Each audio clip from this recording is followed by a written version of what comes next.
Yep. Hey, Chuck, you Yeah. you made a comment that that immediately sent me back to my web browser to start doing some research. Holy crap, Apple TV Plus is 5 years old, and it has apparently a metric bucket load of Yep. content, and there's more coming almost daily, it seems. Yeah. Yeah, Seems feels like it. seems like a Jeff, lot of these. Go ahead. yeah, I should have clarified. That it's the back catalogs that a lot of people seem to value.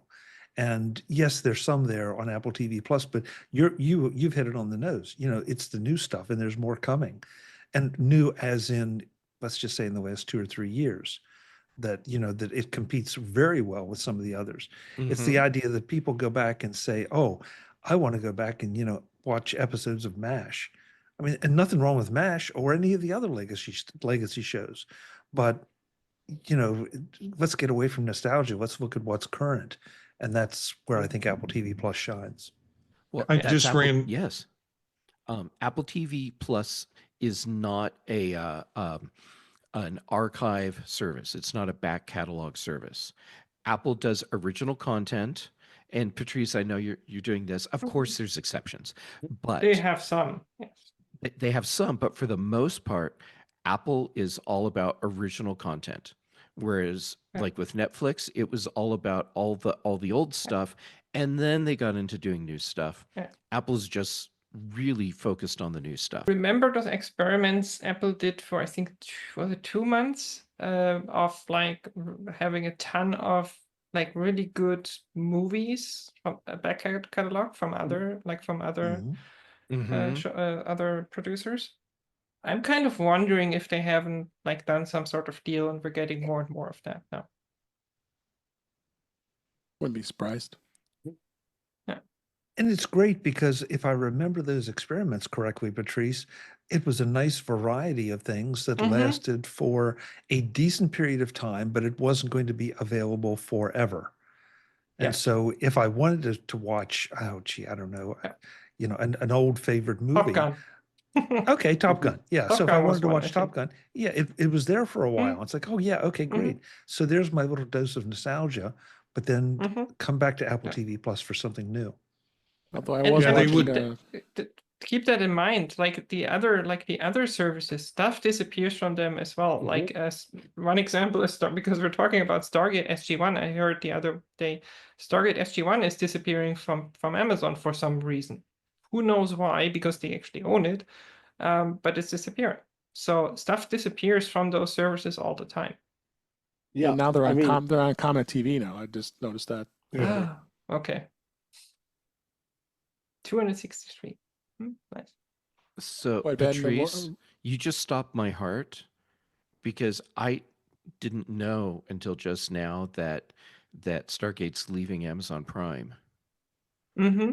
Oh, this is horrible news for me. You got to finish Yeah. the show. Yeah, exactly. Well, that's I- gonna be hard. I think that's impossible. Oh, Yeah. I've slotted up season 9 like that was coming up on Comet TV. I just set YouTube TV to record them, so I'm gonna start Yes. watching now. so I All don't right. know. Does this mean there's a box set in my future? yes, Potentially. the- those greedy corporate chauva. I love that I understand that joke. Oh my gosh. yes. All right, and I'll briefly mention that Silo on Apple TV Plus is now already has a third and a fourth season already in the books. They're gonna be doing it. So They're there's a gonna lot- finish the book series. Yes, which is great. So the Silo is going to continue on. So it's great news. Last story I want to talk about this week is Netflix. Netflix is interesting. I know not everybody here are sports fans, but they did score a touchdown, as the article is saying here, that the NFL Christmas Day streams were worked without a hitch, which was amazing. I did watch, and it was quite anticipated foray into the NFL streaming on Christmas Day. And this is the first time that the NFL had games on Christmas Day in something like 90 years, I think it was. Some crazy times, and some of these teams had to play 3 games in 11 days, which is a lot.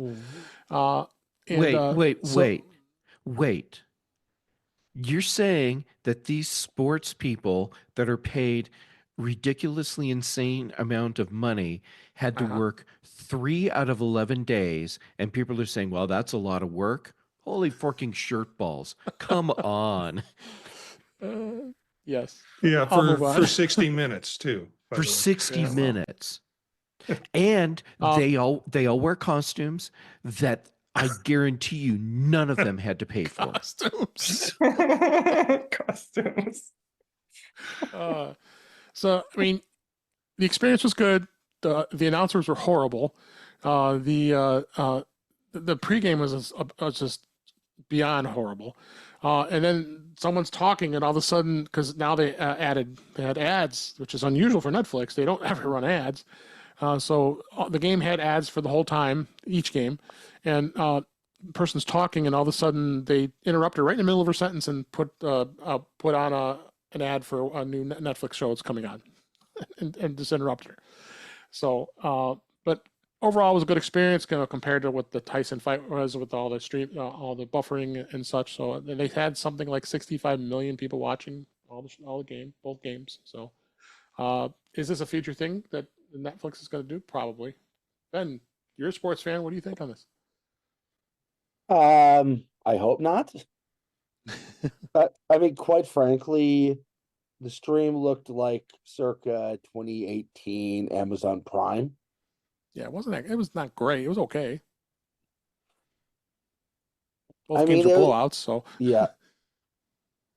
It's something, it was nice for kind of a one-off type thing.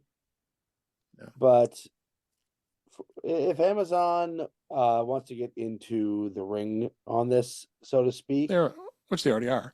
which yeah, Agree. I use that very purposely. I would like to see them to have a couple years of experience running the WWE live streams. There you go. Any thoughts on this? I know this is a good way to wrap up here. I know not everybody here is sport fans. Chuck, you want to have anything to add on the live streaming part of this? Yeah, I watched both games. I missed, Oh, I okay. think, a little bit of the early the pregame stuff. Didn't miss anything. I didn't see it as a bad thing that they ran the advertisements for other Netflix shows No. on top of the announcers because of the announcers. Please. Yeah, they ain't bad. Okay, yeah, believe me, the ads were more interesting than them.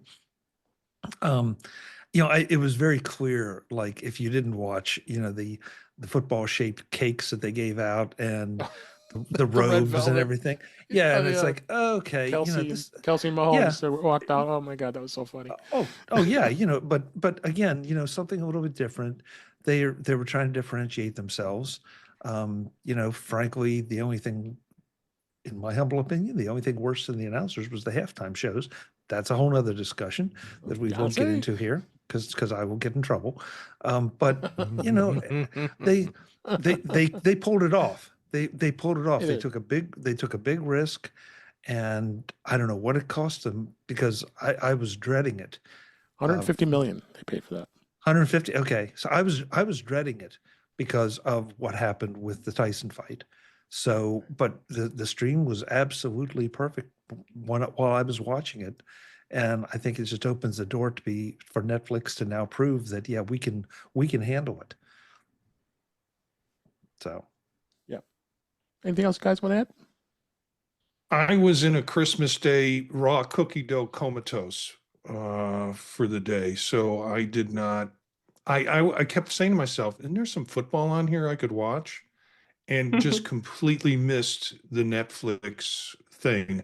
I think it was just a slap in the face to Twitter to say, "Hey, we can do this, and you can't." Yeah, we'll see where it goes.